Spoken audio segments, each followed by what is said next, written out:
महापुरुषों प्यार से कहिए धन निरंकार जी।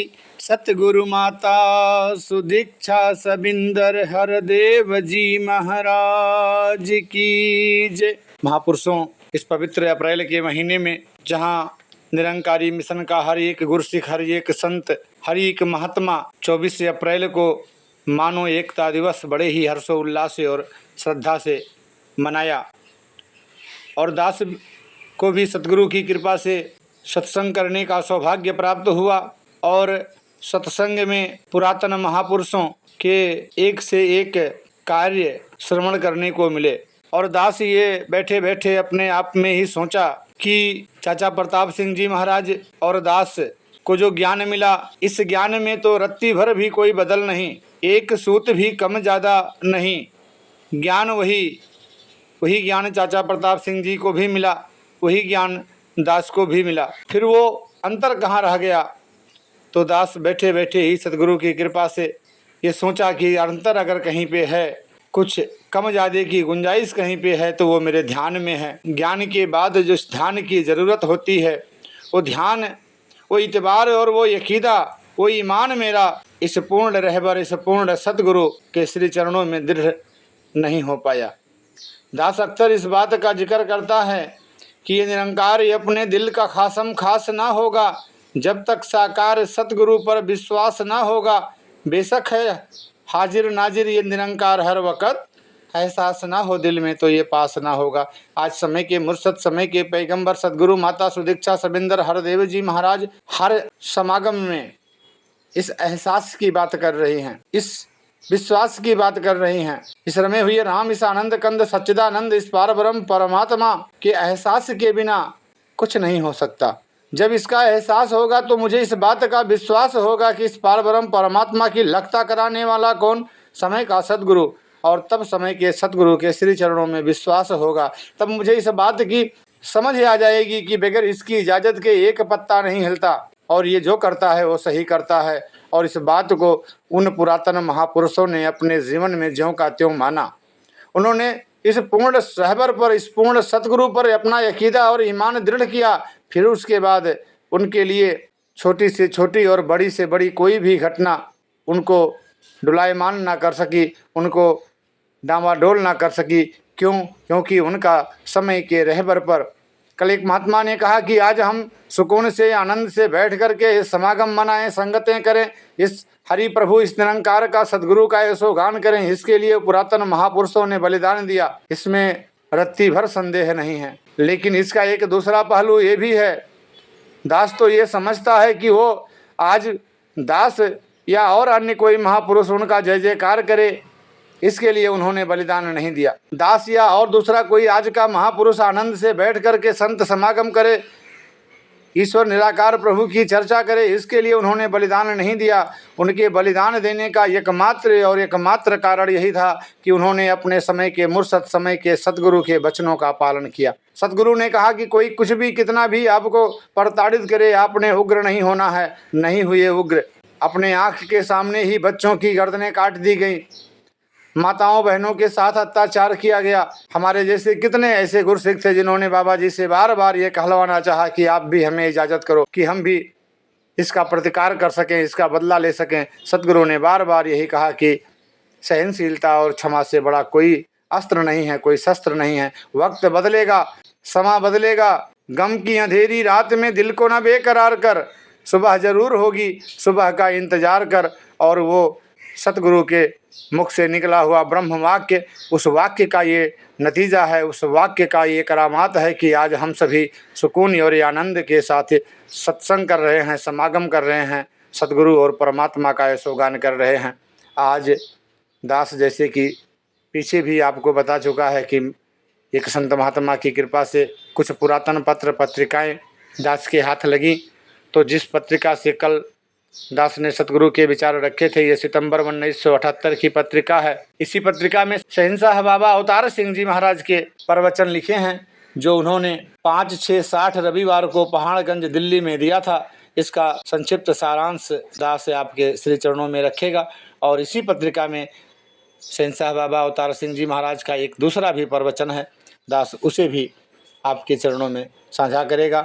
अरदास याचना कामना प्रार्थना आप सभी संत महापुरुषों के श्री चरणों में यही कि आप सब माई बाप हो, आप सब मेरे मुर्शद मेरे सदगुरु के सर के ताज हो, इसलिए आप सब इतनी दया दृष्टि कृपा दृष्टि दास और दास के परिवार के ऊपर बनाए रखिए, जिससे दास भी इस निरंकार के एहसास में रह करके सतगुरु के वचनों पर विश्वास करते हुए एक ही एक संत एक ही एक गुरसिक का दिल से सत्कार कर पाए, सम्मान कर पाए और सतगुरु के बताए हुए आदेशों और उपदेशों पर चल पाए। सतगुरु का एक ये भी उपदेश है, एक ये भी आदेश है कि हर एक निरंकारी भगत, हर एक निरंकारी गुरसिक, हर एक निरंकारी महात्मा, निरंकारी साहित्य, निरंकारी मिशन के जो साहित्य हैं उन्हें जरूर पढ़ें। और ये साहित्य पढ़ने के बाद फिर जहाँ पर हमारा अकीदा और ईमान दृढ़ होता है, जहाँ हमें उन पुरातन महात्माओं गुरसिखों और स्वयं सतगुरु के दिव्य प्रवचनों को सुन करके मन प्रसन्न होता है, वहीं मुझे अपने जीवन में आ रही समस्याओं से निजात भी मिलता है।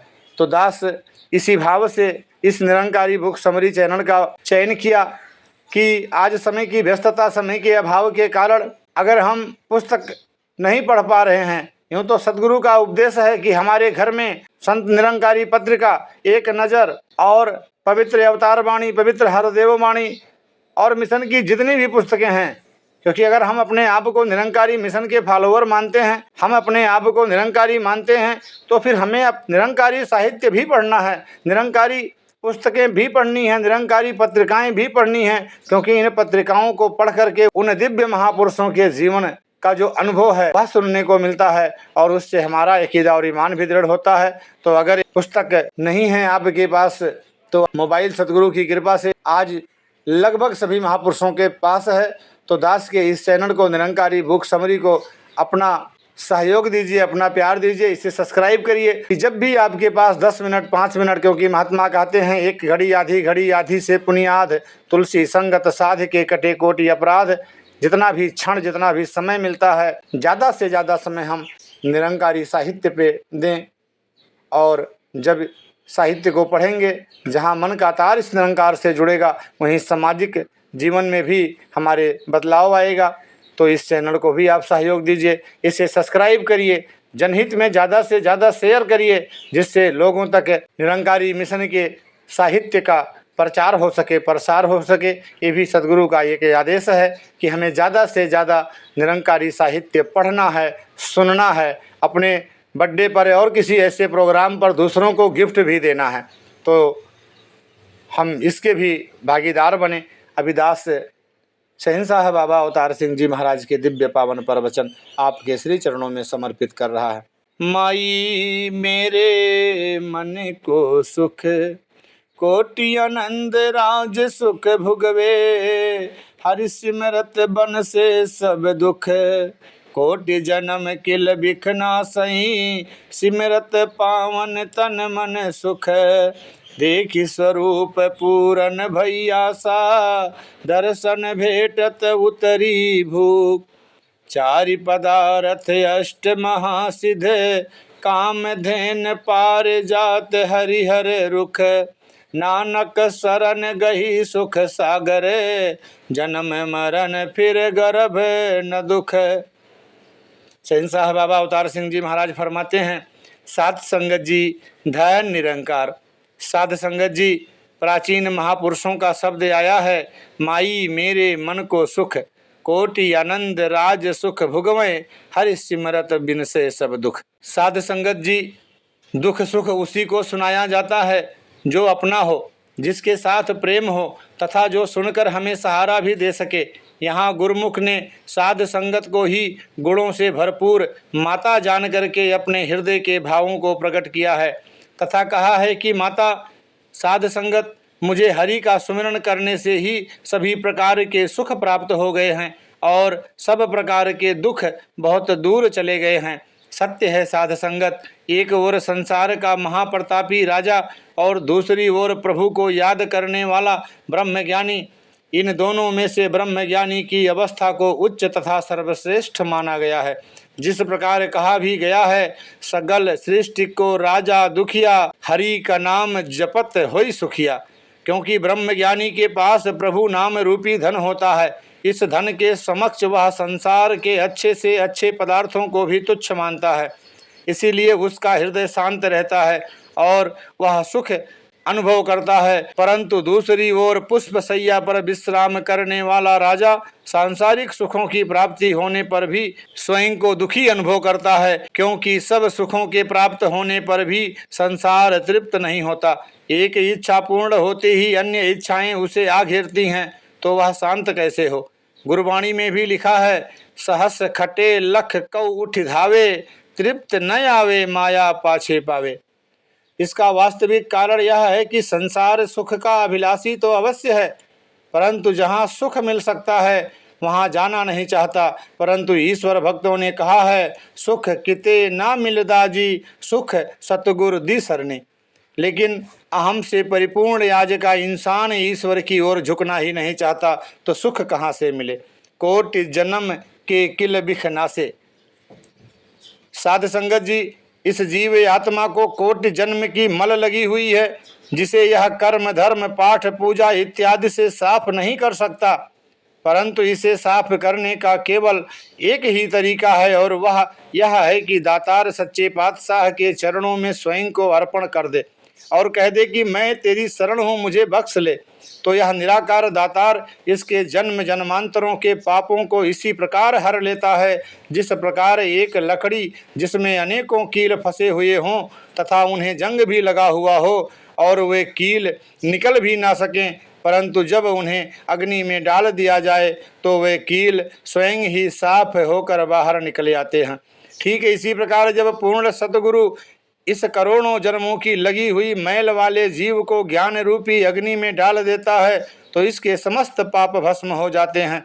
भगवान श्री कृष्ण जी ने गीता में कहा है, हे अर्जुन, जिस प्रकार जलती हुई अग्नि ईंधन को भस्म कर देती है, उसी प्रकार ज्ञान रूपी अग्नि सभी दुष्कर्मों को भस्म कर देती है। साध संगत जी, आप गुरुमुखों को भी ज्ञान देकर पूर्व जन्म के सभी पापों का नाश कर दिया है, परंतु भविष्य में आपने सावधान होकर रहना है। आपने कोई ऐसा कार्य नहीं करना जिसके कारण आपको दुख उठाना पड़े, क्योंकि जिस प्रकार आप बीज डालेंगे उसी प्रकार का फल प्राप्त होगा।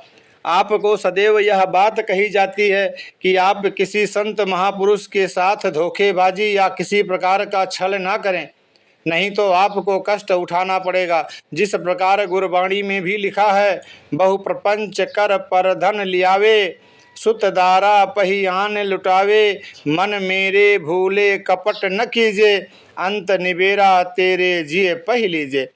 साध संगत, जो भी आवाज़ दी जाती है वह आपकी भलाई के लिए ही दी जाती है, क्योंकि ज्ञान के पश्चात आप जो भी कर्म करेंगे वह सब आपको इस जन्म में ही भुगतने पड़ेंगे।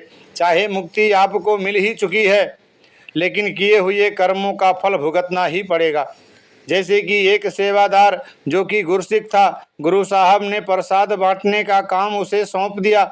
जिस समय वह प्रसाद बांट रहा था उसी समय ठेला गाड़ी चलाने वाला एक गुरुमुख आया। उसने प्रसाद मांगा और कहा कि पहले मुझे दे दो, क्योंकि मेरी गाड़ी वहाँ खड़ी है। प्रसाद बांटने वाले सेवादार ने उसे निरादर पूर्वक डांटते हुए कहा कि ठहरो ओए रीछ। इस पर गाड़ी वाले ने उत्तर में कहा, रीछ तो तू है जो इस प्रकार बोलता है। इतना कहकर वह वापस चला गया। गुरु साहब यह कौतुक देख रहे थे। उन्होंने पास खड़े गुरसिक को यह दिखाया। कुछ दिनों के पश्चात प्रसाद बांटने वाले गुरसिक ने शरीर त्याग दिया और वह रीछ की योनि में आ गया। सतगुरु दयालु होता है। एक दिन उस रीछ को नचाने वाला ले आया। गुरु साहब ने उसे बुलाया और रीछ को मुक्त करवा दिया। पीछे चमर झुलाने वाले गुरसिक ने इसका कारण पूछा तो सतगुरु ने बताया कि यह तुम्हारा पिता है, लेकिन इसके स्वभाव ने इसे इस हालत में पहुंचा दिया है। साध संगत जी, आपने भूल कर भी किसी गुरसिक का निरादर नहीं करना। सदैव चरणों में नमस्कार ही करनी है, क्योंकि संतों की निरादरी करने वाला ना इस लोक में सुखी हो सकता है और ना ही परलोक में सुख प्राप्त कर सकता है। सिमरत पावन तन मन सुख। साध संगत जी, आप संत जनों से मिलकर जो भी हरि अर्थात सतगुरु व निरंकार का ध्यान करेगा उसका तन मन उसी प्रकार पवित्र हो जाएगा जिस प्रकार अपवित्र से अपवित्र जल गंगा में मिलकर स्वच्छ तथा पवित्र हो जाता है। जब मन पवित्र होकर विकारों से रहित होकर सदैव निराकार को अंग संग समझकर इसका स्मरण करता है तो सारे सुख उसके चरणों में आ जाते हैं। देख स्वरूप भई पूर्ण आशा। साध संगत सतगुरु के चरणों में आने से ही सभी कामनाएं पूर्ण होती हैं, क्योंकि संसार के चारों पदार्थ सतगुरु के चरणों में ही मिल सकते हैं। सतगुरु निराकार प्रभु का साकार स्वरूप होता है, लेकिन साध संगत यदि छल कपट ना हो तो आशाएं अवश्य पूर्ण होती हैं। यह निराकार प्रभु आपके साथ है और सब कुछ देख रहा है, इसीलिए आप अंदर बाहर से एक हो जाएं। फिर यदि आपकी कोई इच्छा पूर्ण ना हो तो मुझे कहें, लेकिन इन संत जनों के साथ सच्चे हृदय से प्यार सत्कार करें। किसी गुरसिक से छल कपट से कोई वस्तु ना लें। यदि आप किसी गुरमुख से धोखेबाजी करेंगे तो यह सच्ची सरकार निराकार प्रभु आपको क्षमा नहीं करेगा। कई महापुरुषों से धन की सहायता लेते हैं परंतु वापस नहीं करते। मांगने पर कह देते हैं जाओ मुझ पर मुकदमा कर दो। विवश होकर उस गुरमुख महापुरुष को नोटिस देना ही पड़ता है। यदि वह इस प्रकार का व्यवहार ना करे तो नम्रता से पैसे नहीं मिलते। साध संगत, मैं आपको समझा समझा कर थक गया हूँ, परंतु अब महापुरुषों के साथ धोखेबाजी करने वालों को संगत के सामने खड़ा करना ही पड़ेगा। साध संगत, मैं नहीं चाहता कि इस जगत में कचहरी लगाई जाए, लेकिन आपकी बातों ने मुझे विवश कर दिया तो अवश्य ही मुझे ऐसा करना पड़ेगा। पता नहीं निरंकार को क्या मंजूर है। साध संगत, किसी गुरसिक पर कोई विपत्ति आती है तो हम प्रार्थना करते हैं कि हे सच्चे पातशाह कृपा कर इसका दुख हर ले, परंतु निराकार में से आवाज़ आती है आप इसका पक्ष क्यों लेते हैं। यदि ये आपका वचन नहीं मानता, आप चाहें इसके कुकर्मों को छिपा लें, परंतु मैं तो इसके कर्मों को देखता हूँ और उनका फल दूंगा। साध संगत, कम से कम संत महापुरुषों के साथ तो पवित्र तथा स्वच्छ हृदय से बर्ताव करें। वैसे तो संसार के साथ भी इसी प्रकार का व्यवहार करना चाहिए, जिससे प्रभावित होकर वे स्वयं ही आपके चरणों में झुक जाएं। आपका लक्ष्य अपने कर्म को सर्वोच्च बनाना हो। दर्शन भेटत उतरी भूख, चारि पदार्थ अष्ट महासिद्धि, काम धेनु पार जात हरिहर दुख। साध संगत, इन संत जनों तथा सतगुरु के दर्शन करने से ही मन की तृष्णा शांत हो सकती है। सतगुरु के चरणों में ही रिद्धियाँ सिद्धियाँ होती हैं। हरि निरंकार तथा हरि सतगुरु ही कामधेनु तथा सब प्रकार की कामनाएं पूर्ण करने वाला होता है, क्योंकि नानक शरण गही सुख सागर, जन्म मरण फिर गर्भ न दुख। श्री गुरु नानक साहब जी कहते हैं कि मैंने इस सुखों के सागर सतगुरु के चरणों में जाकर ही जन्म मरण के दुखों से छुटकारा पाया है। साध संगत जी, आप बड़े भाग्यशाली हैं, क्योंकि आपको भी ऐसा सतगुरु मिला है जिसने आपके जन्म मरण के बंधनों को काट दिया है। इसीलिए आप इस सुख सागर सतगुरु के दर पर दृढ़ हो जाएं, फिर आपका कोई बाल भी बांका नहीं कर सकता। जिस प्रकार पहले भी भक्तों ने लिखा है, जाको राखे साइयाँ मार न सके कोय, बाल न बांका कर सके जो जग बैरी होए। साध संगत जी, धन निरंकार। इसी पत्रिका में 16/7/60 शनिवार को पहाड़गंज दिल्ली में दिया हुआ सतगुरु बाबा अवतार सिंह जी महाराज का ये दिव्य प्रवचन। मन मुख सुता माया मोहि प्यार, गुरुमुख जागे गुण ज्ञान विचार, से जन जागे जिन नाम प्यार, सहजे जागे सवे न को, पूरे गुरु ते बूझे जन को, असंत अनाड़ी कदे न बूझे, कथनी करे ते माया नाल लूझे, अंध अज्ञानी कदे न सीझे, इस जग मही राम नाम निस्तारा, बिरला को पाय गुरु शब्द विचारा, आप तरे सगले कुल उधारा, इस कल जुग मही करम धर्म ना कोई, कली का जन्म चंडाल के घर होई, नानक नाम बिना को मुकत न होई। शहंशाह जी ने फरमाया, साध संगत जी, धन निरंकार। प्राचीन महापुरुषों ने इस शब्द में गुरुमुख तथा मनमुख के चरित्र का वर्णन किया है। साध संगत जी, गुरुमुख उसे कहते हैं जो गुरु के द्वारा इस अंगसंग निराकार प्रभु को जानकर सदैव इसका भय तथा सगुण स्वरूप सद्गुरु के समस्त वचनों को सत्य मानकर चले।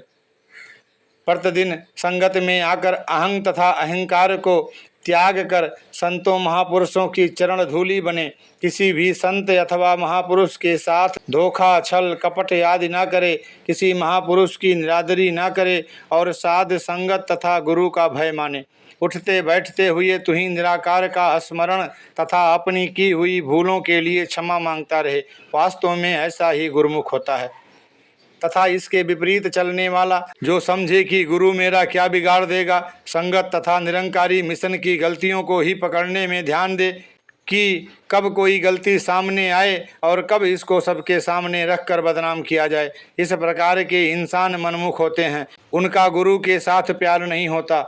जो उनका मन कहता है वह उसी प्रकार के काम करते हैं। साध संगत जी ईश्वर भक्तों ने उनको मनमुख कहकर संसार को गाली दी है।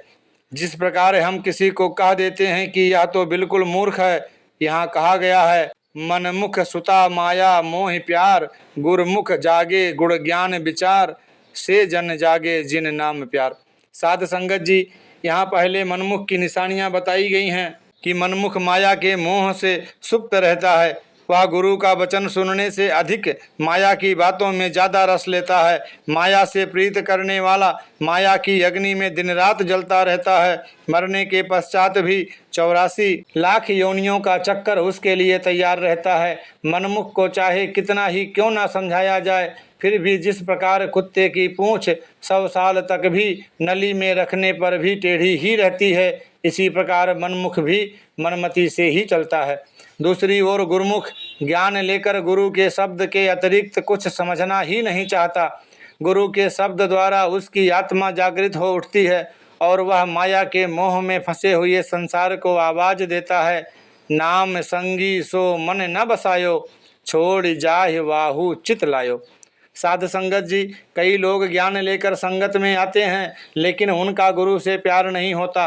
वे केवल कामनाओं के बस होकर आते हैं। गुरु के शब्द तथा गुरु के वचन की ओर कभी भी ध्यान नहीं देते। जो गुरु के वचनों को ध्यान से सुनते ही नहीं, वे उसे मानेंगे क्या। जो गुरु के वचनों पर ही नहीं चलते, उनका यह लोक और परलोक दोनों ही बिगड़ जाते हैं। फिर जब आगे जाकर उनसे लेखा पूछा जाएगा तो गुरु उनकी सहायता नहीं करेगा। जिस प्रकार स्कूल में अध्यापक द्वारा पढ़ाए जाने वाले बच्चे जो वर्ष भर अध्यापक द्वारा समझाई गई बातों को ध्यान से सुनते तथा अध्यापक का कहना मानते हैं, परीक्षा में उन्हें किसी प्रकार का भय नहीं रहता तथा ना ही वे फेल होते हैं, वरन अच्छे अंक प्राप्त करके पास हो जाते हैं। परंतु जो बच्चे अध्यापक की बातों को ध्यान से नहीं सुनते, स्कूल में अपना सारा समय बर्बाद कर देते हैं, परीक्षा के समय घबरा जाते हैं, वे फेल हो जाते हैं। परीक्षा के समय अध्यापक की कोई शक्ति नहीं होती कि वह किसी की सहायता कर सके। वह तो सही समय पर शिक्षा दे सकता है, आगे परीक्षक जाने। इसी प्रकार निराकार व गुरु की अवस्था है। साध संगत इस प्रकार के उदाहरण देकर आपको इसलिए समझाया जाता है कि आपने ज्ञान लेकर मनमुखों की श्रेणी में गिने जाने से बचना है। कई गुरुमुख लोग ऊपर से तो बड़े ज्ञानवान दिखाई देते हैं, बड़ी सुंदर तथा ज्ञान की बातें करते हैं तथा साध संगत और गुरु से प्यार भी बहुत प्रकट करते हैं, परंतु हृदय से मलिन होते हैं। देखने वाले हैरान रह जाते हैं कि यह तो बड़ा गुरुमुख महापुरुष था, इसे क्या हो गया। साध संगत मैं स्वयं हैरान रह जाता हूँ कि यह सदैव मेरे पास रहने वाला था, इसे क्या हो गया। जिस प्रकार बमन को चाहे कितनी भी रोकने की कोशिश की जाए वह रुकती नहीं, ठीक इसी प्रकार जिसके हृदय में जो भी होता है वह जल्दी ही बाहर आ जाता है। साध संगत वास्तव में वह गुरु से प्राप्त हुई रहमत को संभाल नहीं सकता। इंसान गलतियों का पुतला है, गलतियां क्षमा की जा सकती हैं, लेकिन जो हाथ दीपक कुएं पड़े वाली कहावत के अनुसार कार्य करे, जानबूझकर बुरा काम करे, उसे गुरु भी यम से नहीं छुड़ा सकता। इसीलिए आज महापुरुषों को चेतावनी दी जाती है कि आप इस प्रकार के लोगों से बच कर रहें, वरना संग कुसंगी बैठते तब पूछे धर्म राय। अर्थात यदि आप इस प्रकार के लोगों की संगत करेंगे तो धर्मराज के दरबार में आपसे पूछा जाएगा। इसीलिए मैं प्रतिदिन आपको पुकार पुकार कर कहता हूँ कि हृदय से निर्मल रहें। यदि आप सद्गुरु और साध संगत से प्यार करते हैं इस प्रकार गुरबाणी में भी आया है, सहजे जागे सबे न कोय, पूरे गुरु ते बूझे जन कोय। साध संगत, आप बहुत ही भाग्यशाली हैं। आपको पूर्ण सद्गुरु से ज्ञान प्राप्त हो गया है। सबसे पहले पूरे गुरु से प्रेम होना ही कठिन होता है। यदि पूर्ण सद्गुरु से प्रेम हो भी जाए तो ज्ञान प्राप्त करना तथा उसे संभालना और भी कठिन है। जिस प्रकार सबसे पहले शेरनी के पास जाना ही कठिन है, फिर उसका दूध दोहना और भी कठिन होता है। यदि अपनी जान हथेली पर रखकर दूध दूह भी लिया जाए तो उस दूध को रखने के लिए सोने के बर्तन की आवश्यकता होती है। इसी प्रकार पूर्ण सद्गुरु से ज्ञान लेकर किसी प्रकार चतुराई न करें, तभी ज्ञान ठहर सकता है। साथ संगत जी, मैं देखता हूँ कि ज्ञान लेने के बाद भी कई महापुरुषों को अपनी शिकायत सद्गुरु के पास पहुंच जाने का डर नहीं रहता। संतों महापुरुषों के साथ धोखा तथा छल इत्यादि करने से पीछे नहीं हटते। महापुरुषों, मैं तो अपनी बात ही आपसे कहता हूँ कि मुझे इस प्रकार की आदत ज्ञान लेने से पहले भी नहीं थी। ज्ञान लेने के बाद तो मेरा जीवन ही बदल गया। सज्जनों, आपको ज्ञान रूपी नेत्र दे दिए हैं, यदि आप इन्हें बंद कर लें तो इसमें गुरु का क्या दोष है। इस संबंध में गुरबाणी में भी लिखा है, कदे दोष ना देव किसे, दोष कर्मा आपड़ियाँ, जो मैं किया सो मैं पाया, दोष न दीजे अवर जना। आपको चेतावनी दी गई है, परंतु अब माया में उलझकर कोई ऐसा काम ना करें जिससे आपका लोक परलोक बिगड़ जाए, क्योंकि अब वक्त आ गया है। जो इस प्रकार के बुरे काम करेगा उसका लोक में तो क्या परलोक में भी कोई बचाने वाला ना होगा। मेरे पास जब किसी की शिकायत आती है तो मैं कह देता हूँ कि चलो रहने दो, कोई बात नहीं, लेकिन संसार के लोग नहीं छोड़ेंगे और परलोक में यमदूत नहीं छोड़ेंगे। 84 लाख योनियों में अवश्य ही फेंक देंगे। इसीलिए अपने आप को बर्बाद ना करें। यदि मेरे बार बार समझाने पर भी नरक में जाने वाला काम करना है तो करो, जैसी आपकी इच्छा। इसमें गुरु क्या कर सकता है। साचा सतगुरु क्या करे, ज्यों सिखा मही चूक, अंधे एक न ला गई, ज्यों बांस बजाइए फूंक। अर्थात पूर्ण सतगुरु ने अपना काम कर दिया है। अब जैसी आपकी इच्छा। यहाँ भी इसी प्रकार लिखा है, असंत अनाड़ी कदे न बूझे, कथनी करे ते माया नाल लूझे। साध संगत, जो ना समझ गुरुमुख होते हैं वह सतगुरु के इशारे को समझना तो एक और, प्रतिदिन समझाने पर भी नहीं समझते। गुरु का कोई भी वचन उनके हृदय पर प्रभाव नहीं डालता। वह अपनी मूढ़मति के अनुसार ही चलते हैं और ऊपर ऊपर से तो वह संत जनों के साथ तथा मेरे साथ बहुत ही प्यार का दिखावा करते हैं, परंतु सच्चे गुरुमुख जो कुशल होते हैं वे उस दुष्ट की चतुराई तथा माया के लोभ को समझ लेते हैं और मुझे कहते हैं कि बाबा जी, यह व्यक्ति इस प्रकार का है, परंतु मैं उन्हें गुस्सा करता हूँ क्योंकि वे गुरुमुख महापुरुषों को ऐसा कहते हैं। थोड़े दिनों के पश्चात जब मुझसे भी धोखा कर जाता है तो मैं सोचता हूँ कि गुरुमुखों के कहने पर भी मैंने विश्वास क्यों ना कर लिया। मैं सोचता हूँ कि इतना ऊंचा ज्ञान लेकर मेरे साथ बुराई कैसे कर सकता है। यदि यहाँ भी ऐसा ही करेगा तो इसके लिए और कौन सा ऐसा दर है जहाँ यह सच्चाई के साथ रह सकेगा, क्योंकि सारा संसार ही झूठा है। यही एक दर है जहाँ सच्चाई की शिक्षा दी जाती है। वास्तव में माया में अंधे अज्ञानता बस इस प्राप्त हुई इतनी ऊंची दात की कदर नहीं करते। यदि इस ज्ञान की कदर नहीं तो वह इस प्यार में किस प्रकार भीग सकते हैं।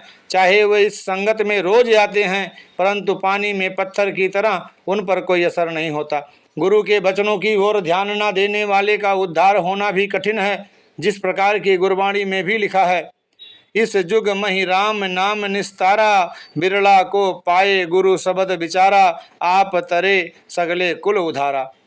साध संगत जी, गुरबाणी में भी इस बात की गवाही है कि कर्म अर्थात गुरु के द्वारा नाम निरंकार प्रभु को जानकर जन्म सफल हो सकता है अथवा मुक्ति प्राप्त हो सकती है। लेकिन जो लोग राम के साथ तथा राम की संगत के साथ छल कपट धोखा आदि करना शुरू कर दें तो उनकी मुक्ति किस प्रकार होगी। सतगुरु के साथ छल करके वे जाएंगे कहाँ। इस बात का मुझे दुख होता है कि किसी गुरुमुख को सिखलाकर इतना ऊंचा कर देता हूँ कि सारी साध संगत में उसकी वाह वाह होने लग जाती है और वह नासमझ मेरे साथ भी धोखा कर जाता है। जिस प्रकार की कोई पिता हजारों रुपए खर्च करके अपने पुत्र को पढ़ाता है, उसकी शादी भी करता है और ऊंची पदवी पर भी पहुंचा देता है, फिर भी वह पिता से ही धोखा करे तो वह सपूत नहीं कपूत है। साध संगत संसार भी उसको धिक्कारता है, परंतु जो सतगुरु के साथ ऐसा करता है उसे काफिर, अनाड़ी और मनमुख इत्यादि नामों से ही पुकारा जाएगा, क्योंकि जिसकी संगत से उसे मुक्ति प्राप्त होनी थी उसी के साथ उसने धोखा तथा छल कपट किया। गुरुमुखों, महापुरुषों, आपने ऐसे व्यक्ति की संगत नहीं करनी जिसे गुरु का भी डर नहीं, क्योंकि ऐसे व्यक्ति की संगत बुरा प्रभाव डालती है और वह मनमुख व्यक्ति की तरह चंडालों वाले काम करता है। माया से परे उसे इतना ऊंचा ज्ञान दिया जाता है, फिर भी वह दृष्टमान वस्तुओं के मोह में पड़कर ही कर्म करता है।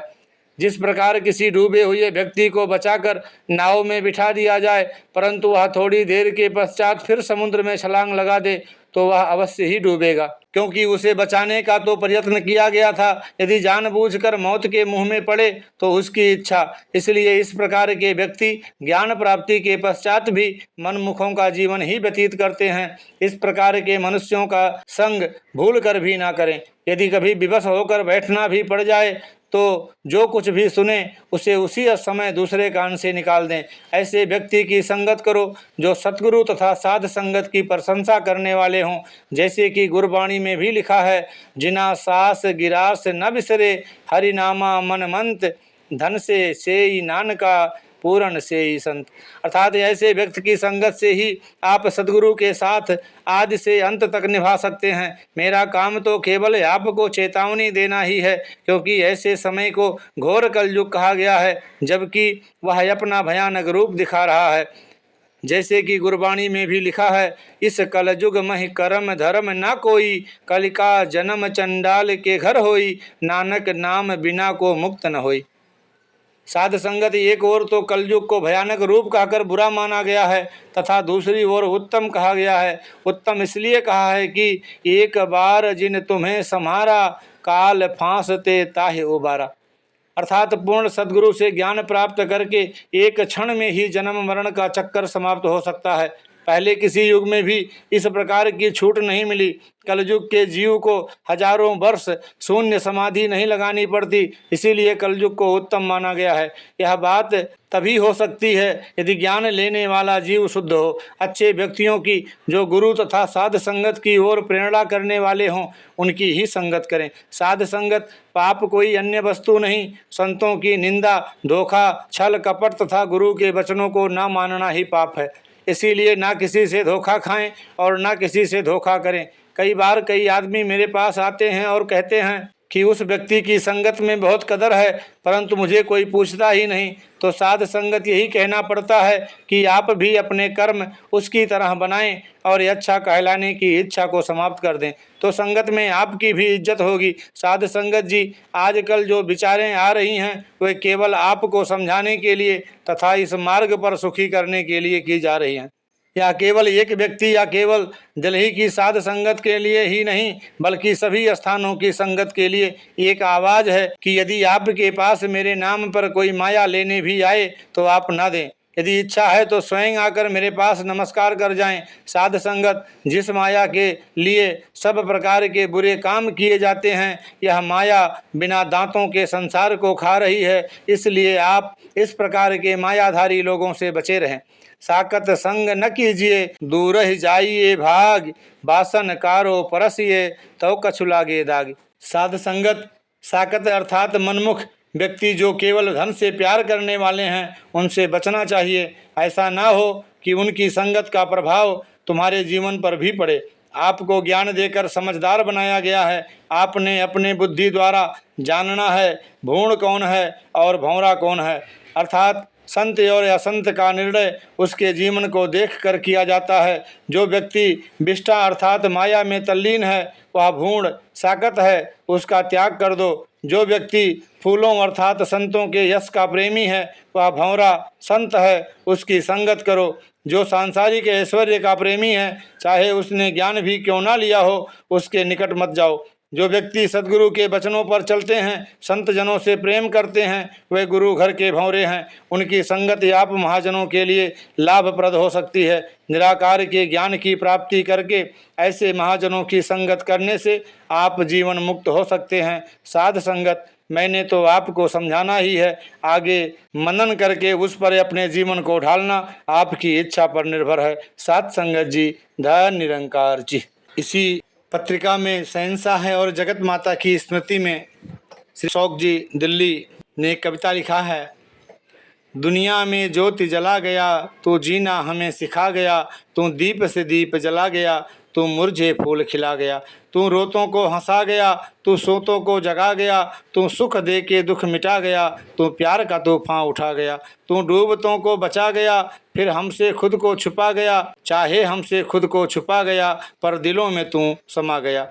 जब याद तेरी हमें आती है, दिल में हलचल मच जाती है, मायूस तबीयत हो जाती है, इत्तेफाक से ये खो जाती है, फिर दिल में तू आ जाता है, आँखों पर नज़ारा छाता है, तुझे देख के दिल मुस्काता है, खुद से ये जुदा हो जाता है। दिल सोचता है कुछ रो दूंगा, पर उल्टा तू हमें हंसाता है, उपदेश हमें तू प्यार से फिर कुछ ऐसे यूं समझाता है। ये तन तो खाक की ढेरी है, ये तेरी है ना मेरी है, एक पल को ना होती देरी है, बस वक्त की हेरा फेरी है। जो तन इस जग में आता है वो एक दिन वापस जाता है। मैं पहले था और आज भी हूँ, साकार नहीं निराकार में हूँ, मैं इंसान के प्यार में हूँ, मैं संतों के सत्कार में हूँ, पर वक्त के कुछ आधार पे हूँ, मैं गुरु वचन अवतार में हूँ। प्यार की मूर्ति मेरी बुधवंती प्यारी माँ, निरंकारी जगत की थी तू माँ, हम पर थी तेरी ठंडी छाँ, जो बीता तेरे संग समा, तूने हम पर उपकार किया, हम बच्चों को जो प्यार दिया, यादों के झूले झूलेगा, ना शौक कभी भी भूलेगा। इसी में आगे एक जगत सिंह नेपाली मुंबई की कव्वाली है। दूर कर दे जो सतगुरु के दरबार से, ऐसी शान ऐसी शौकत नहीं चाहिए, गुरबचन की है मुझ पे निगाहें करम, इस जमाने की उल्फत नहीं चाहिए। तेरे दर पे बनी मेरी तकदीर है, मेरी तकदीर में तेरी तस्वीर है, तेरे दर की गुलामी तो मंजूर है, झूठी वो बादशाहत नहीं चाहिए। बंदे बनकर तेरे काम ना आ सके, जिंदगी से बने वो भी बेजार हैं, मेरे रब का खजाना तो भरपूर है, मुझको दुनिया की दौलत नहीं चाहिए। लाख सजदे हैं उनको मेरे हर घड़ी, जो तेरे हैं और तेरे रहेंगे सदा, दिल वो जान से मोहब्बत करूं मैं उन्हें, अब ये झूठी मोहब्बत नहीं चाहिए। तू सहारा हमारी राहों का, तू नूर है मेरी निगाहों का, तू ही मालिक तू ही सरताज है, तेरे हाथों में मेरी लाज है। तेरी गलियों से अब गुजरना है, तेरे दर पर ही जीना मरना है, तेरे नक्शे कदम पे चलना है, मेरे मुर्शद यही बस कहना है। जगत जीवन ये देखे तेरा नूर है, शेर अमर तेरी रहमत से भरपूर है, जिनको तेरी इनायत ए गुरबचन, उनको झूठी इनायत नहीं चाहिए। दूर कर दे जो सतगुरु के दरबार से, ऐसी शान ऐसी शौकत नहीं चाहिए, गुरबचन की है मुझ पे निगाहें करम, इस जमाने की उल्फत नहीं चाहिए। दास इस वीडियो को यहीं पे विश्राम देगा। इससे आगे के लेख जो इस पुस्तक में हैं और भी जो पुरानी पत्रिकाएं हैं, उसे लेकर के आपके श्री चरणों में अगले वीडियो में प्रस्तुत होगा। इसी याचना कामना प्रार्थना के साथ कि इस वीडियो को बोलने के दरमियान जो भी शब्द दाएं बाएं गए होंगे, उसे आप मेरी धृष्टता समझ करके मुझे क्षमा कीजिएगा और अपनी कृपा दृष्टि दया दृष्टि दास पर और दास के पूरे परिवार पर बनाए रखिए, जिससे दास भी सतगुरु के इन दिव्य पावन प्रवचनों पर अपने मन को लगा करके इसे सत वचन मान करके अपने जीवन में अमली जामा पहनाता जाए और एक सच्चा गुरसिख बन के, एक संत बन के, एक गुरुमुख बन करके इस जिंदगी के बची हुई सांसों के सफ़र को पूरा कर पाए। इसी याचना कामना के साथ कि हे दीनदयाल सच्चे पातशाह सतगुरु माता सुदीक्षा सविंदर हरदेव जी महाराज, पढ़ने को तो हम आज भी पवित्र अवतार वाणी के वो शब्द पढ़ते हैं बार बार कि जब आए तब बात न पूछी, मरे तो पीछे चलते हैं, कहें अवतार आज भी मूर्ख अपने मन की करते हैं। तो वो मूर्ख दास ही है, क्योंकि बाबा बूटा सिंह जी महाराज, बाबा शहंशाह अवतार सिंह जी महाराज, बाबा गुरबचन सिंह जी महाराज को शरीर करके दास ने तो नहीं देखा, पर ये आपकी कृपा से सतगुरु बाबा हरदेव सिंह जी महाराज के जीवन में जन्म लेने का सुअवसर प्राप्त हुआ। उसके बाद सतगुरु माता सविंदर हरदेव सिंह जी महाराज के सानिध्य में जीवन बिताने का और अब आपके श्री चरणों में जीवन व्यतीत हो रहा है।